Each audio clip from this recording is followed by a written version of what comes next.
It's time to break the silence and raise awareness about a common condition people are often afraid to talk about, but they are struggling with. It's an episode you don't want to miss today on the podcast.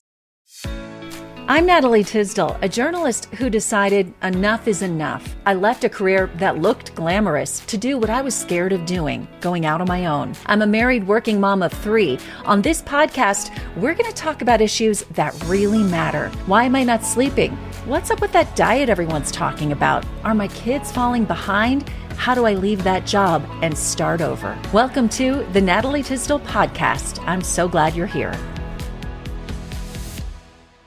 Hello, everyone. It's Natalie, and I'm so glad you're here today. Things are really good around here, and I'm loving the feedback that I'm getting from all of you. Thank you so much for that. You know, I'm focused on helping you live a healthier, happier life. And today, my topic might seem a bit taboo, but I'm really over the idea that we can't talk about real life and real issues, because that's where I can help you and we're going to make a difference. I'm talking with Alexandra Harbushka about her personal experience with herpes. And because of that, her mission to destigmatize this condition. Herpes, it's very common. It's virtually impossible for anyone to go through life without coming into contact with it. In fact, 2 out of 3 people have HSV1 and 1 out of 6 have HSV2. You might not know what all of that is right now, but you're going to learn about it. There are also more than 100 different types of herpes viruses out there. Alexandra has become a worldwide advocate, and she shares how her diagnosis initially caused feelings of isolation, but she decided to do something about it. She went public, and she's now raising awareness and support for others. Alexandra explains the different types of herpes today, their prevalence. She emphasizes that many people are completely unaware that they have the virus. She also discusses symptoms, diagnosis, and treatment options. By the way, many people with herpes are asymptomatic or they have mild symptoms. They have no idea that that's what they have. Before we get started today, I'd love to hear from you. You can sign up for my newsletter. You can join me on Instagram, or you can just stop by and say hello. Go to the show notes or down below if you're watching on YouTube of this episode.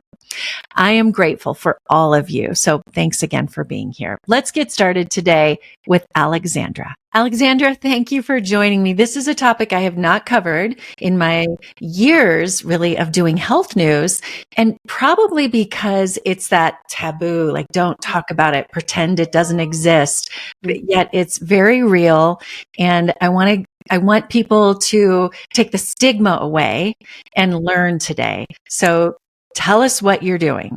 Thank you, Natalie. All right. I'm excited to be here, and it's always a shocking topic. It's very like a stigmatizing topic. And I never thought I was going to go out and talk about, first of all, herpes. Second of all, me getting herpes, because I never thought I was going to get herpes, nor did I think once I had it, I was ever going to discuss it. So what happened is, and how I got here is in 2011, I was diagnosed with genital herpes, and it was awful. I mean, it was isolating. It was stigmatizing. It was embarrassing. It was paralyzing emotionally. And I was in my late 20s, and I truly believed in that moment that everything that I had wanted, I wanted to be a wife, I wanted to be a mother, all these things. I truly believed that those were no longer possible for me. Or if they were, it was going to be an alternative route, or it was going to be with somebody I didn't necessarily love, but had to marry because now my options were limited. I believe that anything I had worked towards, college degree, job, or any of those decisions that you make in life, I was like, well, I didn't really need to make the good decisions or the right decisions, because look at where I ended up. I truly believed that, everything was over. And so I stayed in this phase for 2 years. I call it my Eeyore phase from Winnie the Pooh. And he has the rain cloud over his head, and he just ho-hums along. And that's really where I was. And I was turning 30, and I thought, I can't stay here. I don't want to go into my 30s like this. I don't want to spend the rest of my life like this. And I had to make a change.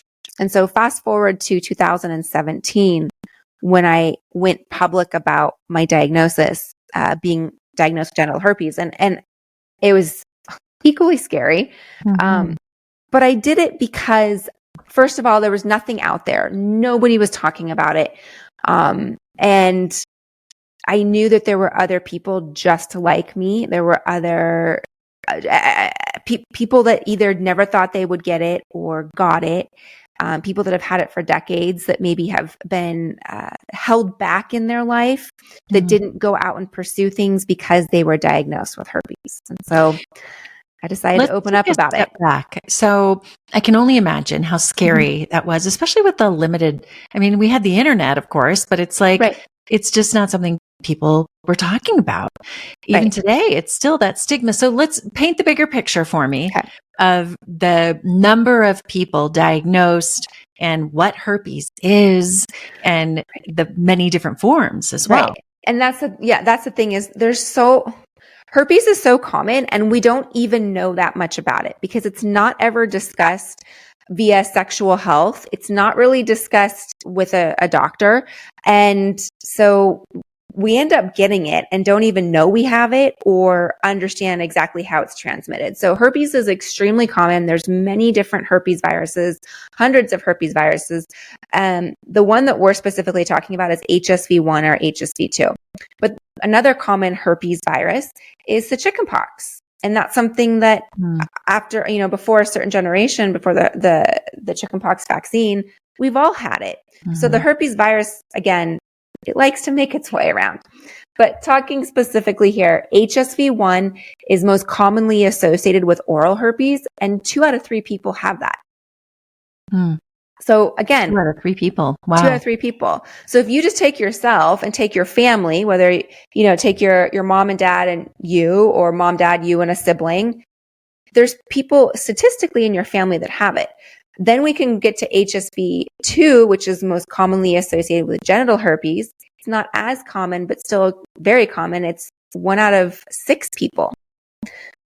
And so the thing that we think is, the one up here, the oral one, that's the good kind. And the one down there, that's the bad kind. And people will say, I have the good kind. I don't have that one. Right? Yeah. Right. And so HSV1 and HSV2 can go either location. So it can be transmitted skin to skin contact. So if you have oral herpes, whatever you do with your mouth, wherever you put your mouth, so you kiss somebody on the mouth, they can get it orally. If you do things with your mouth going down there, you can transmit it down there to your partner. So again, HSV1 can become HSV2. It doesn't become HSV2. The viral DNA is different, but it can be transmitted to your genitals. And vice versa. HSV2 genital herpes can go to oral herpes. So tell me about when you were diagnosed, and for most people, how would they know? I mean, from what I've always heard is it can lay dormant for years too. And that's the thing, right? Thank you for bringing that up. So that's the tricky thing about this virus is either people go, oh yeah, I had a cold sore once, like in the 6th grade, but I don't have it anymore. It must have gone away. Or people will find out they have herpes via a blood draw, a random, either their doctor requested it, they go to donate blood or something, and they find out like herpes. I don't have that. I've never had an outbreak.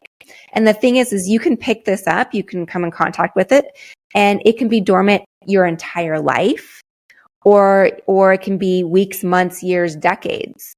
I've talked to people that will say, my spouse is deceased. I've been celibate. I've only been with my spouse and my spouse is deceased. How did I get this? And I'm like, well, you picked it up from your spouse, somewhere along in your marriage, and it's just now manifesting. Why does it manifest? At what point? Is it stress? Is it other things in your life? Right. I mean, as far as we know, I'm not a doctor, but as far as I know, it's typically stress. It's interesting. It happens a lot for dads, either right after they have their first baby or they have their wife that's pregnant, and they'll end up with genital herpes, and they're like, where did this come from? Like, and they're usually so stressed in those infancy weeks of the new infant is usually when it happens. I've seen that a couple of times for young men. But it again, it can be stress. It can just be, hey, it just wants to pop out today. And what about for women? Same thing, stress. More women than men have genital herpes, and I don't really know why. But for some reason, more women have genital herpes. I would guess it's because of just our anatomy.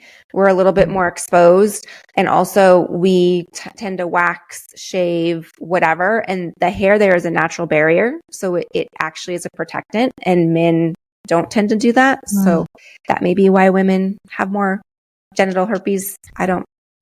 So what happens if someone has an outbreak? Will they know? Will they, if they, they're stressed, is it painful? How will they know? And what do they do? Call the doctor, is there medication? What happens? So in my particular case, I would originally when I heard this whole thing, like, oh, some people don't know they have herpes. And I was like, there's no way people don't know they have herpes, because in my situation, when I was diagnosed, I was in so much pain. I couldn't sit down, and it was like 2 weeks, 3 weeks where I was in so much pain because the blisters it was Armageddon. And so I would look at that and say, how do you not know that you have herpes? But again, most people are asymptomatic, or they can be so minor. So it can be like a little paper cut. And for us as women, we could say, oh, I nicked myself shaving. I just had this little paper cut. It's sensitive, but I cut myself. Or it can look like a bug bite. So it can show up in one blister. It can show up in a cluster of blisters, or it can literally just be a little paper cut. So I would say, for me personally, the blister it's the herpes virus lives in the nerves. So it's traveling along the nerves. So it is a different pain than anything else. It is a nerve pain. It is something you feel. So when you have an outbreak, you would know that you're having an outbreak. But what can happen is asymptomatic shedding. So that is when someone that has herpes, they don't get outbreaks, but the virus is going to shed. So just like any other living thing, we shed, right? So the virus wants to shed its viral DNA. And at that point, it pops up to the surface of the skin of the host, and there's no itch, there's no tingle, there's no sensation, there's no blister. And so that's when the majority of transmissions occur, is when there's no sign or symptom. And so you have a lot of people, again, that don't know they have it, and they accidentally transmit it to their partner, and their partner's like, where did this come from? The person's like, I don't know. I've never had an outbreak. So 90% of people with genital herpes will never be diagnosed with it. Wow. So again, people just don't know they have it. Yeah. Would they find out if they had just a typical blood draw, if they donate blood or something like that? The doctor might make them aware of it, and that's got to be shocking. That happens often as well. Exactly. So it's not included on the STD panel or STI panel. So you can have people going in that are responsible sexually active adults. They're like, hey, test me, or you'll have couples that'll go in and say, hey, we're in a new relationship. We want to get tested. And it's not included unless you specifically ask for it. So again, you have to ask for this blood test. But yes, it will show up. Even if you've never had an outbreak, it will show up on a blood test, because what they're looking for is the antibodies. And just to clarify, it does not live in your blood. So it's not a blood disease. It's a skin disease. Okay. So what do you do? So you think, okay, I'm in pain. This must be what's happening. Do you call your general doctor? For women, you call your OBG, and what do they do about it? Because what I'm hearing from you is you don't get rid of it. It doesn't just disappear. Yeah. There is good news and bad news with it. So it doesn't disappear. The virus is going to be with us forever, which is not awesome. But it does clear up on its own. So it will heal on its own. So it's not something like you have to go get an antibiotic. Like if you had strep throat, you'd have to go get an antibiotic, right? Like you would need that. Well, I'm assuming. I don't know if that actually clears up on your own as it goes on. Not really. Right. But for herpes, it will go away, typically in a week. if you have an outbreak. And then the blisters will heal and it'll go dormant into your system again until it's activated, until you're stressed out or you have a cold or you're run down, or there's particular foods that can sometimes trigger it in people. Are you looking for ways to stay energized, healthy, and help your family stay healthy? I've started taking supplements from Seeking Health, and it has changed the game for me. I no longer worry that my family is getting enough of the vitamins we need, and I know the quality of what we're taking is top notch. I take an immunity support supplement, magnesium, and several others, including electrolytes to stay hydrated. So many people ask me about these supplements that I've made it really easy for you to find right on my website, natalietysdal.com/favorites. Also, bonus, I have a coupon code to help you save 10% on your order. You will find that coupon code on the website as well. Go to natalietysdal.com/favorites. Click on Seeking Health.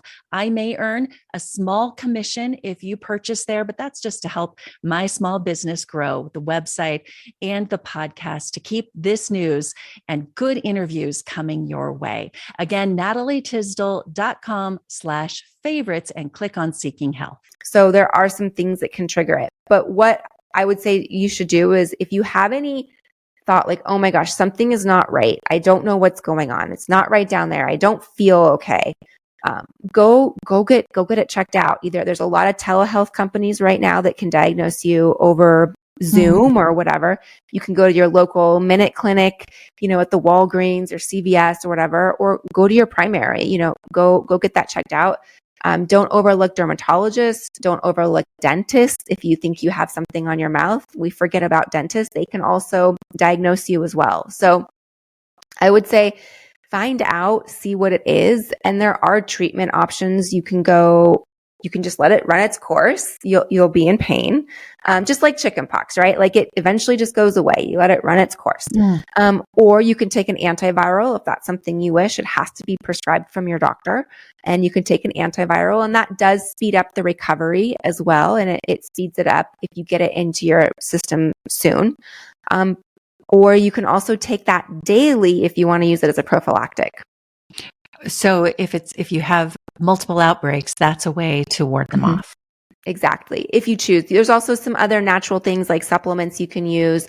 I mentioned earlier that certain foods can trigger herpes outbreaks, and this is both oral and genital. Things like peanuts, for whatever reason, can be a huge trigger to people. And I've talked to, and I didn't realize this, and I've talked to people that have oral herpes, and they're like, man, I've been at a party, not even realizing, like going through the check mix or the party mix and just, eating. And all of a sudden I'll get a peanut M&M in there. And they're like, boom, I leave the party immediately with a cold sore. Wow. Right. So there's certain foods and it's basically what causes is arginine. It's a protein. It's an essential amino acid. And so by negating that with lysine, which is also a protein, an essential amino acid, it can help block the replication of the herpes virus. Wow, I've never heard that. I know. So tell me what you do in your everyday life now, your community. You're open about this. You obviously are knowledgeable about it. You talk about it on podcasts. You have an online community. How are you helping people? And what are the most common things people are dealing with or asking now? So there's a lot of questions there. I'm excited to go. So I'd say first and foremost, my daily life, I'm a wife and a mommy. So that's my passion. So all those things you told yourself in your 20s were not true. And it's good for people to know that. Exactly. But as far as the Life with Herpes community, as far as what I've done is in 2017, I launched it, and I have my goal was, I didn't want it to be some sterile information. We can go to, WebMD, we can go to other websites, and it's just very statistic, and this is what it is, and this is what you have, and you have a disease, and here's what you do. And I didn't want it to feel like a disease. I didn't want it, especially when it's something that, roughly 80% of the population has. It's life. So what does life look like now that I'm diagnosed? Do I have to disclose to people? What is it? How do I help prevent outbreaks? What are some things that I can do? And mostly I offer support counseling. I offer a community of people all over the world. We meet 8 times a month on Zoom, and I support them through their diagnosis. So step 1 through, I have people that have had herpes for 30 years, but they're still in the group because they want to support other people in the group. That's great. And where is that? Is that on Facebook? Is it email? No, if you go to lifewithherpes.com, you can find it. I host it on what's called Slack. I didn't want to use any social media site for the fact that my cousin's friend that I played in the sandbox with, now a friend requested me, and now they all know I have herpes, right? Yeah. Right. And so I keep it off social media, and that way you can be discreet. If you want to have an alias name, great. If you want to use your name, which most people end up using their name, and most people end up showing their face through the journey. But it truly is a heartwarming experience to be able to watch people basically they become a butterfly. They go into, you get diagnosed and you go into your cocoon, and watch them as their journey, and they make different life choices, and they change patterns in their life, and they see that herpes really wasn't the issue. It was something else in their life, and now they've broken free from that. They've peeled back the onion, and they've transformed. They've changed their life. Is there anything that it will hold you back from? Oh, I'm like trying to think of something. No, it's just an annoying blister. There are times like, have I been on vacation with my husband and I've gotten an outbreak, and I'm like, man. Okay. So it can hold you back from that. Yeah. Yeah. Aside from that, or like, oh, my son's at a sleepover tonight. Darn. But other than that, no, it doesn't hold you back in anything. Yeah. And when you do take an antiviral, it diminishes it quickly. You get over it. It's not like going to be a month-long thing. You have pain you have to deal with. Correct. Yeah. I just so appreciate that you're willing to be so open about it. You're like comfortable talking about it. And so many people are just hiding, worried about this, not knowing the facts and not feeling like they have an ally. Well, here's thank you. But here's the thing is, we all have, I call it a personal 9/11. We all have our own personal 9/11 experience. Mine was being diagnosed with herpes at 28 years old.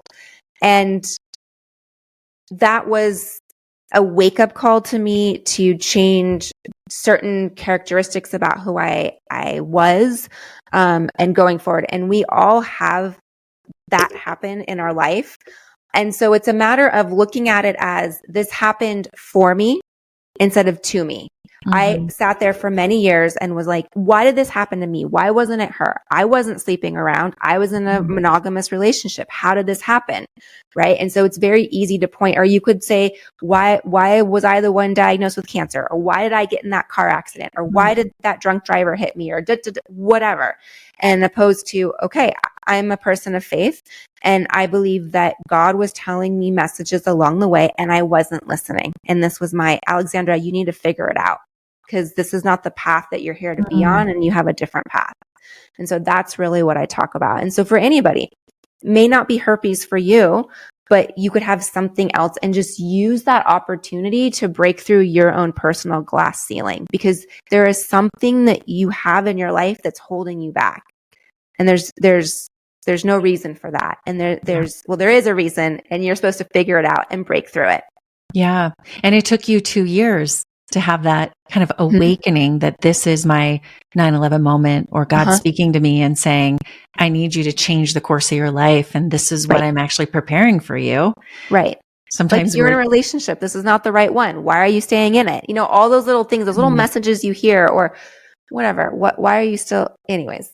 I digress, but yet it's really important. Like, I talk a lot about that here on the podcast. It's like, are you watching for those doors to open? Are you watching for them to close? Or are you still beating your head against that brick wall going, I want this, instead of, no, my life is going to take a different course, and that's okay. Right. It's okay. And it's going to unfold for what's best for you. For sure. Okay. So lifewithherpes.com, right? That's where people can find you, and any other information or things that you want to share. Yes. So I do have a 21-page ebook. If you are diagnosed with herpes, I've been working on it since 2017. Like things change and I've changed. It is about outbreak remedies. So if you do have herpes or you were just diagnosed, it's what do you do right now today? And there are, like I said, great options there for ways to help with the pain, for speed up recovery. Again, it's free. So outbreakremedies.com if you want to download that. And then you can find me anywhere. I am basically every social media platform. If Pinterest is your jam, you can pin me. If you are on YouTube, I have thousands of videos on YouTube, whatever social media platform you want. And I am here just to share the information and offer support when you're ready. Fantastic. Alexandra, thanks so much. I appreciate your openness and educating people. And you were meant to do this. Even though you didn't want to in your 20s. Right. Not what I ever wanted to do, but here I am. Yeah. All right. Thanks again. Good to talk to you. Thank you. Thank you for joining the Natalie Tysdal podcast. You can follow along on Instagram and at natalietysdal.com. Subscribe to the show to catch every new episode and leave a review so I can continue to bring you fresh content. See you next week.